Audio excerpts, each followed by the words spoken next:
नमस्कार सर्वांना. तर सकाळी पाणी सुटलेलं होतं, त्याच्यामुळे रियांच्या पप्पाची गाडी धुवायचं काम चालू होतं.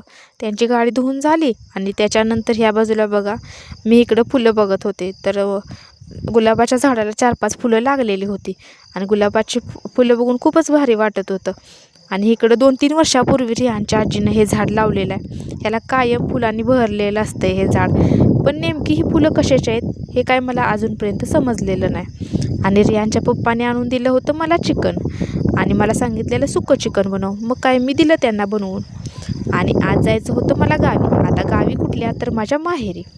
तर विट्यामध्ये बघा बसस्टॉप काढलेला आहे, त्याच्यामुळे बसस्टॉपचं बांधकाम चालू असल्यामुळे प्रवाशांची फारच हाल होतात. त्याच्यानंतर मला खानापूरमध्ये पप्पा न्यायला येणार होते.